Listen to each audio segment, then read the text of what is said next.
ಹೇಳಿ ಸರ್, ಏನು ಬೇಕು ಸರ್? ಏನು ಬೇಕು ಸರ್? ಅದು ನನಗೆ ಏನು ಬೇಕು? ಒಂದು ORS ಕೊಡಿ ಸರ್.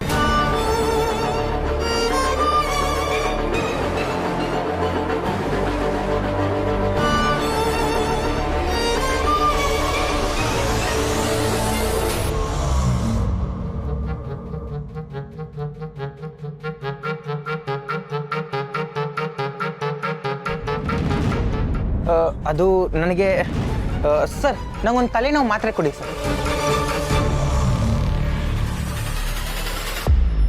20 ರೂಪೀಸ್.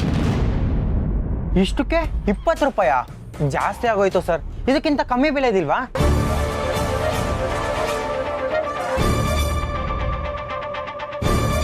ಓ, ಹಂಗೆಲ್ಲ ಇರುತ್ತಾ ಸರ್?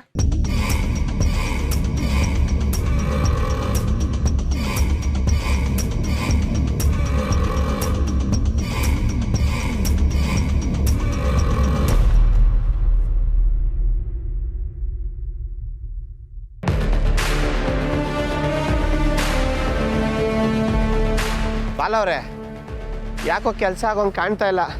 ಅಕ್ಕ ಬಾಂಡಿಗೆ ಬೇರೆ ಪ್ರಾಮಿಸ್ ಮಾಡಿ ಬಂದ್ಬಿಟ್ಟಿದ್ದೀವಿ. ಏನು ಮಾಡೋದು? ಏನೋ ಒಂದು ಆಗುತ್ತೆ ಬನ್ನಿ ಮಂಜಣ್ಣ. ನಾವೀಗ ಕ್ಲೂ ತೊಗೊಂಡು ಹೋಗಲಿಲ್ಲ ಅಂದರೆ ಕೇಸ್ ತುಂಬ ಟೈಟ್ ಆಗಿಬಿಡುತ್ತೆ. ಆಮೇಲೆ ನಮ್ಮ ಕಾರ್ತಿಕ್ ಹೊರಗಡೆ ಬರೋದು ತುಂಬಾ ಕಷ್ಟ ಆಗ್ಬಿಡುತ್ತೆ. ಬಾಲವ್ರೆ, ಅಲ್ಲಿ ನೋಡಿ.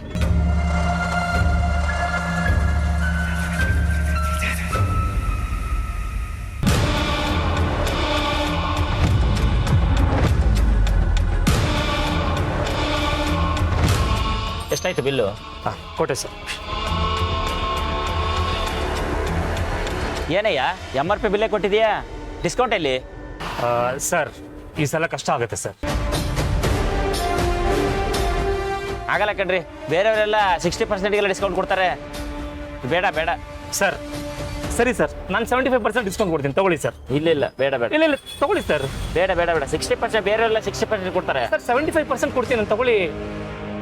ಇದೇನಿದು ಮೆಡಿಸಿನಲ್ಲಿ ಚೌಕಾಸಿ ಮಾಡ್ತಾ ಇದ್ದಾನೆ.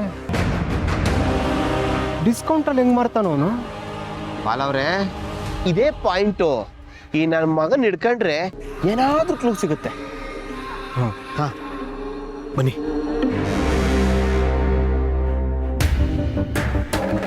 ಬಾಲವ್ರೆ, ಇಬ್ರು ಒಟ್ಟಿಗೆ ಹೋಗೋದು ಬೇಡ. ನಾನು ಹೋಗ್ತೀನಿ. ಏನಾದ್ರು ಹೆಚ್ಚು ಕಮ್ಮಿ ಆಯಿತು ಅಂದರೆ ಒಂದು ಸಿಗ್ನಲ್ ಕೊಡ್ತೀನಿ, ಆಮೇಲೆ ಬನ್ನಿ. ಸರಿ, ನಾನು ಮೇಂಟೈನ್ ಮಾಡ್ತೀನಿ, ಓಕೆನಾ?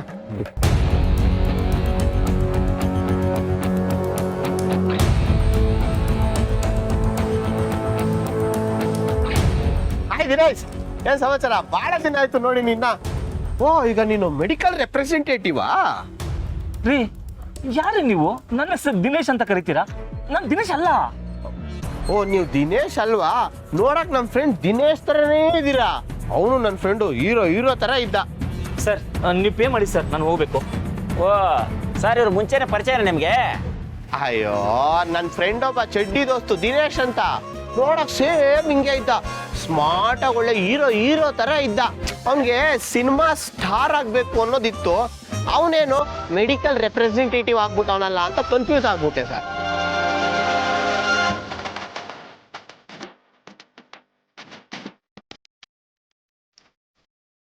ಅಯ್ಯೋ ಸರ್, ನನಗೂ ಆಕ್ಟಿಂಗ್ ಮಾಡ್ಬೇಕಂತ ತುಂಬಾನೇ ಇಂಟ್ರೆಸ್ಟ್ ಇದೆ ಸರ್. ಆದ್ರೆ ಏನು ಮಾಡೋದು, ನಮ್ಮ ಹಣೆಯಲ್ಲಿ ಅದು ಬರ್ದಿಲ್ಲ ಸರ್.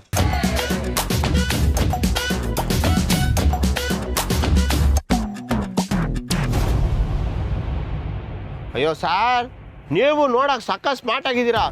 ಒಳ್ಳೆ ಸ್ಟಾರ್ ಆಗ್ಬೋದು. ನಮ್ಮ ಹತ್ರ ಒಬ್ರು ಒಳ್ಳೆ ಡೈರೆಕ್ಟರ್ ಇದ್ದಾರೆ. ಅವ್ರಿಗೆ ನಿಮ್ದು 2 ಫೋಟೋ ಕಳಿಸ್ಬೋದಾ? ಖಂಡಿತ ಸರ್. ಪೋಸ್ ಕೊಡಿ. ಆಯ್ತು ಸರ್.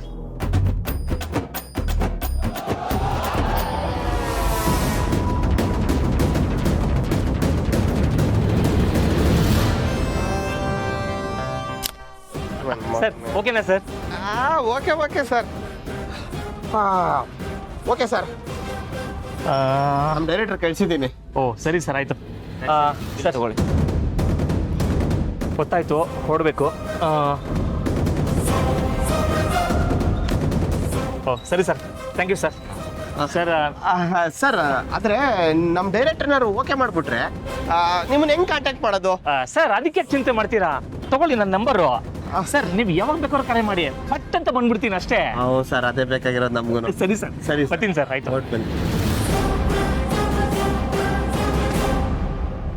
ಸರ್, ಇದು ತುಂಬಾ ಫೇಮಸ್ ಆಗಿದೆಯಲ್ಲ, ಬಿಸಿ ರಾಗಿ ಜೊತೆ ನುಗ್ತಾರಲ್ಲ ಮಾತ್ರೆ, ಅದು ಕೊಡಿ ಸರ್. 650.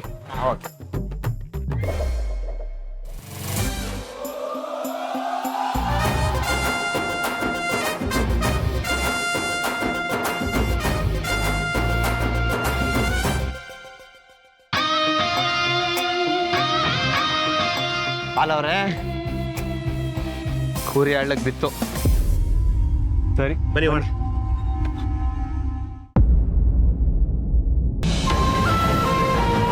ಸೀತಾ, ಸಮಾಧಾನ ಮಾಡ್ಕೊಳ್ಳೆ. ಇನ್ನೊಂದು 10 ದಿನದಲ್ಲಿ ಕಾರ್ತಿಕ್ಗೆ ಬೇಲ್ ಕೊಡಿಸ್ತೀನಿ ಅಂತ ನಮ್ಮ ಲಾಯರ್ ಹೇಳಿದ್ದಾರೆ. ಸಮಾಧಾನ ಮಾಡ್ಕೋ. ಇನ್ನು 10 ದಿನನ? ಹಾ, ಅಂದ್ರೆ 10 ದಿನ ನನ್ನ ಮಗ ಜೈಲಲ್ಲೇ ಇರ್ಬೇಕಾ?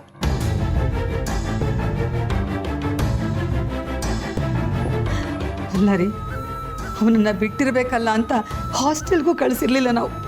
ಅಂಥದ್ರಲ್ಲಿ ಈಗ 10 ದಿನ ಜೈಲಲ್ಲಿ ಇರೋದು ಅಂದ್ರೆ ಏನು? ಮತ್ತೆ ನಮಗೆ ಬೇರೆ ಯಾವ್ದು ಆಯ್ಕೆ ಇದೆ ಸೀತಾ? ಕಾಯಬೇಕು ಅಷ್ಟೇ, ವಿಧಿ ಇಲ್ಲ. ಹೌದಕ್ಕ, ಈಗ್ಲಾದ್ರೂ ಬೇಲ್ ಸಿಗ್ತಾ ಇದೆಯಲ್ಲ ಅಂತ ಖುಷಿ ಪಡೋಣ.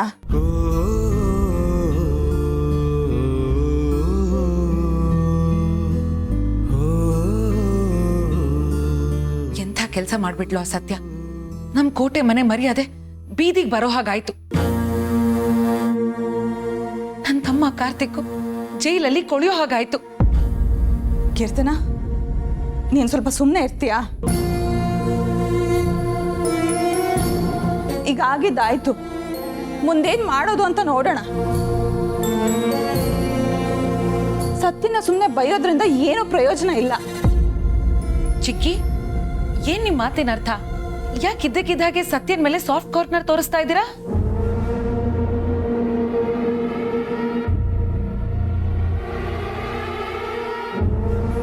ಊರ್ಮಿಳಾ, ಬೆಳಿಗ್ಗೆ ಸ್ಟೇಷನ್ಗೆ ಹೋದಾಗ ಅವಳು ಸಿಕ್ಕಿದ್ಲಾ? ನಿನ್ನ ನಂಬಿಸೋದು ಸುಲಭ ಅಂತ ಏನೇನೋ ಹೇಳಿ ಕಳ್ಸಿರ್ತಾಳೆ ಅಲ್ವಾ? ನೀವು ಅದನ್ನೇ ನಂಬ್ಕೊಂಡು ಬಂದಿದ್ದೀರಾ ಹೇಗೆ? ಖಂಡಿತ ಇಲ್ಲ.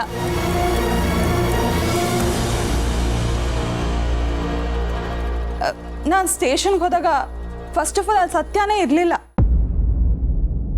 ಮತ್ ಹೇಗೆ ಚಿಕ್ಕಿ ಇದಕ್ಕಿದ್ದಾಗೆ ಇಷ್ಟೊಂದು ಬದಲಾವಣೆ? ಯಾವ ಬದಲಾವಣೆನೂ ಇಲ್ಲ. ನಾನು ಸ್ಟೇಷನ್ ಹೋದಾಗ ಕಾರ್ತಿ ನನ್ನ ಹತ್ರ ಮಾತಾಡ್ದ.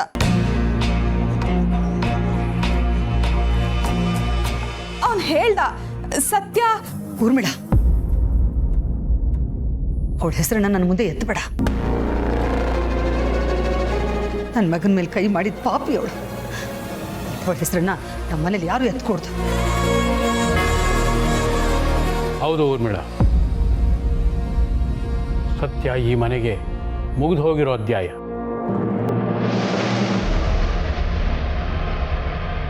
ಅವಳ ಹೆಸರನ್ನ ಇಲ್ಲಿ ಯಾರು ಪ್ರಸ್ತಾಪ ಮಾಡಬೇಕು.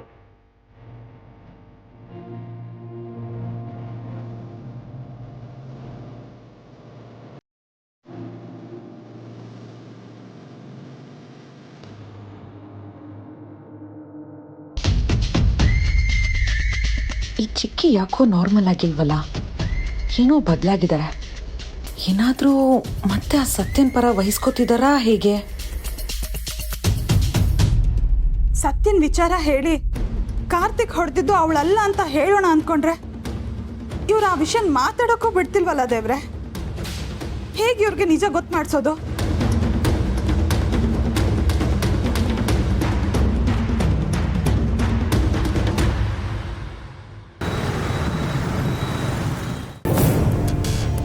ಈಗೆಲ್ಲರೂ ನಿಮ್ಮ ಅಪ್ಡೇಟ್ಸ್ ಏನು ಅಂತ ಹೇಳಿ.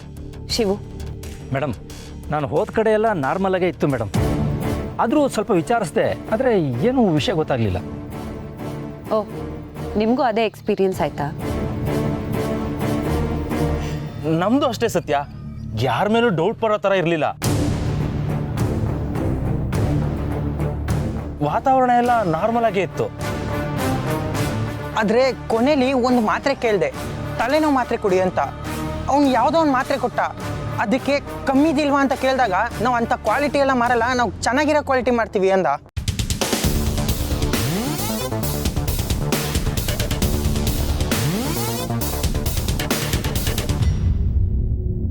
ಆ ಥರದ್ದೆಲ್ಲ ಮಾರಲ್ಲ ಅಂದ್ರೆ ಕಳಪೆ ಮಾತ್ರೆಗಳು ಇನ್ನ ಚಾಲ್ತಿಯಲ್ಲಿದೆ ಅಂತ ಖಾತ್ರಿ ಆಯ್ತು.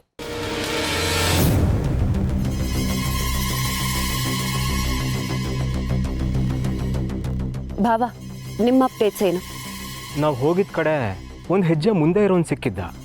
ರೆಪ್ ಮತ್ತು ಶಾಪ್ನವರು ಡಿಸ್ಕೌಂಟ್ ರೇಟ್ಗೆ ಮೆಡಿಸಿನ್ನ ಡೀಲ್ ಮಾಡ್ಕೋತಾ ಇದ್ರು.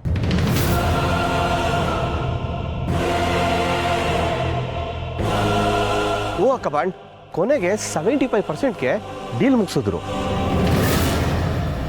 ಏನು 75% ಡಿಸ್ಕೌಂಟಾ? ಅಷ್ಟು ಡಿಸ್ಕೌಂಟ್ ಯಾವನ್ ಕೊಡೋದಕ್ಕೂ ಆಗಲ್ಲ. ನ್ಯಾಯವಾಗಿರೋರಂತೂ ಕೊಡೋದಕ್ಕೆ ಸಾಧ್ಯನೇ ಇಲ್ಲ. ಇದ್ರಲ್ಲೇನೋ ಮೋಸ ಇದೆ. ಅವ್ರ ನಂಬರ್ ತರ್ಬೋದಿತ್ತಲ್ವಾ, ಹಿಡಿದು ವಿಚಾರಿಸ್ಬೋದಿತ್ತು. ಅಯ್ಯ ಟನ್ ಅಕ್ಕಬಾಣ್, ನಂಬರ್ ಏನು? ಕಾರ್ಡೇ ತಂದಿದ್ದೀನಿ.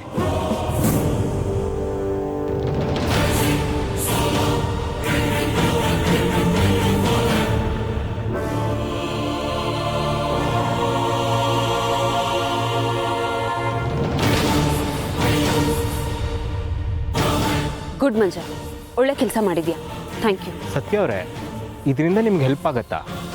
100% ಡೌಟೇ ಬೇಡ. ಇವನಿಗೆ ಬಲೆ ಬೀಸಿದ್ರೆ ಇವನ್ ಜೊತೆ ಇರೋರು ಸಿಗ್ತಾರೆ. ಇವನಿಗೆ ಹೇಗೆ ಕೆಡ್ಡ ತೊಡೋದು ಅಂತ ನಾನು ಯೋಚನೆ ಮಾಡಿ ಕಾಲ್ ಮಾಡ್ತೀನಿ. ಎಲ್ರಿಗೂ ತುಂಬ ಥ್ಯಾಂಕ್ಸ್.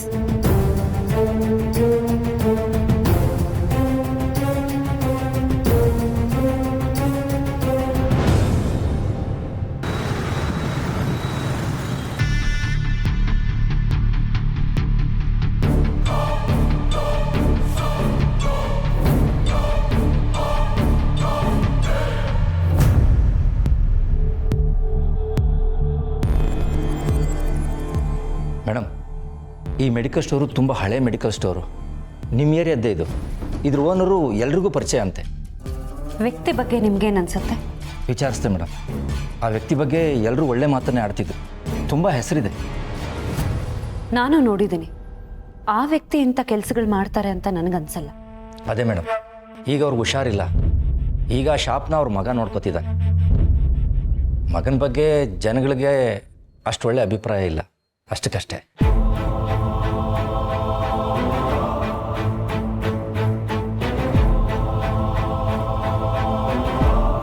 ಹಾಗಿದ್ರೆ ಇವನನ್ನು ವಿಚಾರಿಸ್ಕೋಬೇಕು.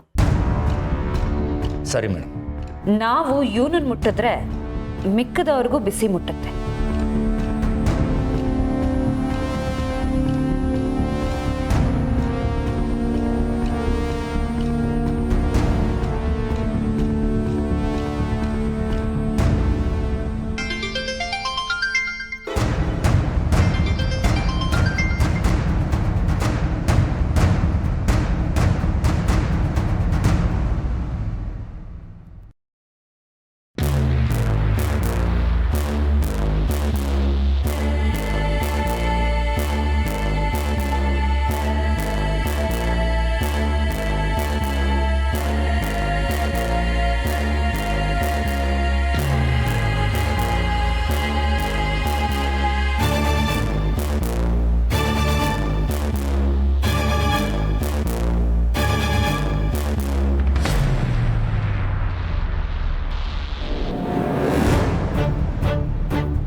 ಸರಿ ಸತ್ಯ ಅವರೇ.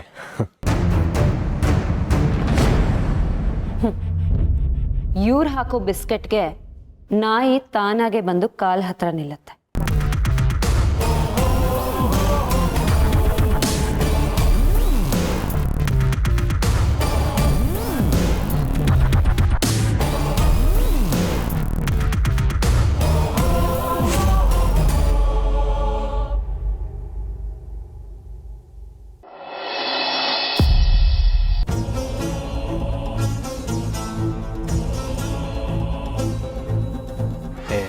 ಏನ್ ದಿವ್ಯಾ ನಿಂದು? ಯಾಕೆ ಅಡ್ಡ ನಿಂತಿದ್ಯಾ? ದಾರಿ ಬಿಡು. ನಿನಗೆ ಏನಕ್ಕೋ ಸತ್ಯನ್ ಉಸಾಬ್ರಿ, ಅವಳ ವಿಷಯನ ಅವಳು ನೋಡ್ಕೋತಾಳೆ. ಅದೆಲ್ಲ ನಿನಗೆ ಬೇಡದರ ವಿಷಯ. ದಾರಿ ಬಿಡು ನೀನು. ಬಾಲ, ನಾನು ನಿನ್ನ ಒಳ್ಳೇದಕ್ಕೆ ಹೇಳ್ತಾ ಇರೋದು. ಅವಳಿಗೆ ನೀನ್ ಸಹಾಯ ಮಾಡಕ್ ಹೋಗಿ ನಿನಗೆ ಏನಾದ್ರೂ ಹೆಚ್ಚು ಕಡಿಮೆ ಆದ್ರೆ ಯಾಕೆ ಬೇಕಿದೆಲ್ಲ? ಮೊದ್ಲೇ ಪೊಲೀಸ್ನವರು ಕೈ ಎತ್ತದ್ರಲ್ಲಿ ನಂಬರ್ 1. ಪೊಲೀಸ್ನವ್ರ ಬಗ್ಗೆ ಹಾಗೆಲ್ಲ ಹಗುರವಾಗಿ ಮಾತಾಡಿದ್ರೆ ನಾನು ಕೆಟ್ಟವನಾಗಬೇಕಾಗತ್ತೆ. ಅದರಲ್ಲೂ ಸತ್ಯ ಅವ್ರ ಮೇಲೆ ಡೌಟ್ ಪಡಬೇಡ, ಚೆನ್ನಾಗಿರಲ್ಲ. ನಾನು ನಿನ್ಮೇಲಿರೋ ಕೇರಿಂದ ಹೇಳ್ತಾ ಇರೋದು. ನನ್ನ ಬಗ್ಗೆ ಕೇರ್ ತೋರ್ಸೋದಕ್ಕೆ ನೀನು ಯಾರು? ಇಂಥ ನಾಟಕನೆಲ್ಲ ನನ್ನ ಹತ್ರ ಆಡಬೇಡ. ನಿಜವಾಗ್ಲೂ ನಿನ್ನ ಬಗ್ಗೆ ನನಗೆ ಕೇರಿದೆ ಬಾಲ, ಆದ್ರೆ ನಿನಗದು ಅರ್ಥನೇ ಆಗ್ತಿಲ್ಲ. ಈಗಲಾದ್ರೂ ದಾರಿ ಬಿಡ್ತೀಯಾ? ಬಾಲ, ನೀನ್ ಮಾಡ್ತಾ ಇರೋದು ಸರಿ ಇಲ್ಲ. ನಿನ್ ಒಳ್ಳೇದಕ್ಕೆ ಹೇಳ್ತಾ ಇರೋದು. ನೋಡು, ಆ ಸತ್ಯನ್ ಸವಾಸ ಮಾತ್ರ ಬೇಡ, ನೀನ್ ಹಾಳಾಗಿ ಹೋಗ್ಬಿಡ್ತೀಯ. ಅವಳ ಜೊತೆ ಇದ್ದವ್ರಿಗೆ ಯಾರೂ ಉದ್ಧಾರ ಆಗಲ್ಲ. ಆ ಕಾರ್ತಿಕ್ನೇ ನೋಡು, ಜೈಲಲ್ಲಿ ಬಿದ್ದು ಒದ್ದಾಡ್ತಿದ್ದಾನೆ. ನೀನು ಕಣ್ಣಿದ್ದು ಕುರುಡನ್ ತರ ಆಗಿದ್ಯಾ. ನನಗೆ ಒಂದು ಕಾಲದಲ್ಲಿ ಕುರುಡಿತ್ತು, ಈಗೆಲ್ಲ ಕ್ಲಿಯರ್ ಆಗಿತ್ತು. ಅದಕ್ಕೆ ನನ್ನ ದಾರಿ ನಾನು ಆಯ್ಕೆ ಮಾಡ್ಕೊಂಡಿರೋದು. ನಿನ್ನ ಬುದ್ಧಿವಾದ ನನಗೆ ಅವಶ್ಯಕತೆ ಇಲ್ಲ. ಯೋ ದೇವ್ರೆ, ನಾನು ಹೇಗಪ್ಪ ನಿನ್ಗೆ ಅರ್ಥ ಮಾಡಿಸ್ಲಿ? ನನಗೆ ಬೇಕಾಗಿಲ್ಲ ಅನ್ನಲ್ಲ, ನೀನು ಏನು ಅಂತ ನನಗೆ ಅರ್ಥ ಆಗಿದೆ, ಅಷ್ಟು ಸಾಕು. ಕಾರ್ತಿಕ್ಕು ನನ್ನ ಗೆಳೆಯ. ಅವ್ರು ತೊಂದರೆಯಲ್ಲಿದ್ದಾಗ ನಾನು ಸಹಾಯ ಮಾಡೋದು ನನ್ನ ಧರ್ಮ. ಅದನ್ನು ನಾನು ಮಾಡ್ತಿದ್ದೆ. ಕಷ್ಟ ಬಂದಾಗ ಎಲ್ಲರಿಂದ ದೂರ ಓಡೋಗೋಕ್ಕೆ ಕೈ ಎತ್ತೋದಕ್ಕೆ ನಾನು ನೀನಲ್ಲ. ಬಿಡು ಜಾಗ.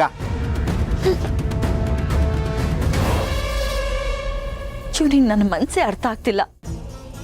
ಅಂತ ತೋರ್ಸೋ ಪ್ರೀತಿ ಕಾಳಜಿ ಯಾವುದೂ ಅರ್ಥ ಆಗ್ತಿಲ್ವಾ? ಅಥವಾ ಅರ್ಥ ಆಗದೆ ಬೇಕಾಗಿಲ್ವಾ?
ಹೇಗಿದ್ದವನು ಹೇಗಾಗ್ಬಿಟ್ಟ. ಕೋಟೆ ಮನೆಯಲ್ಲಿ ರಾಜ್ಕುಮಾರ ಆಗಿದ್ದವನು ಜೈಲಲ್ಲಿ ದಿನ ದೂಡೋ ಥರ ಹಾಗಾಯಿತು. ಇದರಲ್ಲಿ ನನ್ನ ಪಾಲು ಕೂಡ ಇದೆ. ನನ್ನ ಗಂಡ ಆಗಿದ್ದು ಅವನಿಗೆ ಶಾಪ ಆಗೋಯ್ತು.